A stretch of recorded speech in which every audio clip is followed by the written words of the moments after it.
Friends, welcome back to my channel. तो आज हम देखने वाले हैं 25 अगस्त 2024 को जो सेकंड शिफ्ट में हिंदी के आए हुए क्वेश्चन हैं, तो आज हम उनको देखने वाले हैं। तो चलिए शुरू करते हैं अपना वीडियो। हमारा पहला क्वेश्चन है, चरण कमल बंदो हरिराई में कौन सा अलंकार है? तो इसका सही उत्तर हो जाएगा ऑप्शन नंबर बी, रूपक अलंकार।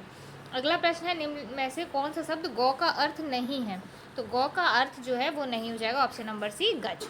अगला है, निम्न में से प्रेरणार्थक क्रिया कौन सी है? तो इसका सही उत्तर हो जाएगा ऑप्शन नंबर ए, जगाना। अमित और अमित शब्द युग्म का सही अर्थ है, तो वो हो जाएगा सही अर्थ इसका हो जाएगा आपका ऑप्शन नंबर डी, बहुत और शत्रु। चलिए आगे आगे देखते हैं। आगे है हमारा 5 नंबर प्रश्न, जो कि है, यदि बारिश होती तो सूखा ना पड़ता। इस वाक्य में काल कौन सा है? यदि बारिश होती तो सूखा ना पड़ता, मतलब सूखा पड़ चुका है, तो यह है ऑप्शन सी, हेतु हेतुमत भूतकाल। अगला है, निम्नलिखित में से वाक्य के शुद्ध रूप का चयन कीजिए। तो इसका सही उत्तर हो जाएगा ऑप्शन नंबर ए, वह एक विदुषी महिला थी। अगला है, ज्ञानपीठ पुरस्कार किस भाषा से संबंधित है? तो ये है ऑप्शन नंबर सी, इसका सही उत्तर संविधान की 8वीं अनुसूची की सभी भाषाओं से। अगला प्रश्न है हमारा, वह कौन सा समास है जिसका उत्तर पद प्रधान होता है किंतु प्रथम पद द्वितीय पद की विशेषता बताता है? तो वो होता है हमारा ऑप्शन बी, कर्मधारय समास। अगला है, जिसकी तुलना न की जा सके, वाक्यांश के लिए एक शब्द होगा। इसका सही उत्तर है ऑप्शन नंबर ए, अतुलनीय। अगला है, ई ऊ किस प्रकार के स्वर हैं? तो ये हो जाएंगे ऑप्शन डी, समृद्ध स्वर। अगला है, गौ शब्द का वचन पहचानिए। तो गौ का वचन हो जाएगा ऑप्शन नंबर ए, एक वचन। अगला है, काठ की हांडी बार बार नहीं चढ़ती का क्या अर्थ है? तो इसका सही उत्तर हो जाएगा ऑप्शन नंबर ए, छल कपट का व्यवहार हमेशा नहीं चलता। अगला प्रश्न है हमारा, निम्नलिखित वाक्य में रेखांकित शब्द का कौन सा कारक है?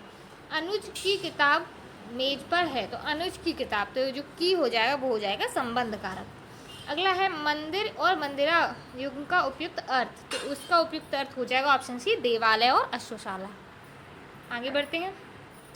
अगला प्रश्न है हमारा, अचल शब्द का समभिन्नार्थक अर्थ क्या है? समभिन्नार्थक क्या है? तो अचल का जो समभिन्नार्थक है वो हो जाएगा पर्वत और स्थिर। अगला है, आकाश का पर्यायवाची शब्द क्या है? तो वो हो जाएगा ऑप्शन नंबर बी, व्योम, इसका सही उत्तर हो जाएगा। हेडमास्टर शब्द में किस उपसर्ग का प्रयोग हुआ है? तो वो हुआ है ऑप्शन बी, हेड उपसर्ग का। अगला प्रश्न देखते हैं। अगला प्रश्न है, वरिष्ठ साहित्यकार काशीनाथ सिंह को उनकी कृति रेहन पर रद्दू के लिए किस सम्मान से सम्मानित किया गया? तो इनको किया गया था साहित्य अकादमी पुरस्कार से सम्मानित। अगला प्रश्न देखते हैं। अगला प्रश्न है, निम्न में से कौन सा शब्द तत्सम है? कौन सा शब्द तत्सम है? तो वो हो जाएगा ऑप्शन डी, आलस्य। अगला प्रश्न है, श्याम को पुस्तक पढ़नी है, यह किस वाच्य में है? तो यह है ऑप्शन ए, कर्तवाच्य में। अगला प्रश्न देखते हैं, वो है, निम्नलिखित में से कौन सा स्वर नहीं है? तो इसका सही उत्तर हो जाएगा ऑप्शन नंबर सी हमारा। अगला है, प्रत्यंग किस समास का उदाहरण है? तो प्रतिधन अंग इस तरह से होगा, तो ये हो जाएगा ऑप्शन डी, अव्ययी भाव। अगला प्रश्न है, आंशिक शब्द में प्रत्यय क्या है? तो आंशिक में जो प्रत्यय है वो हो जाएगा इक प्रत्यय।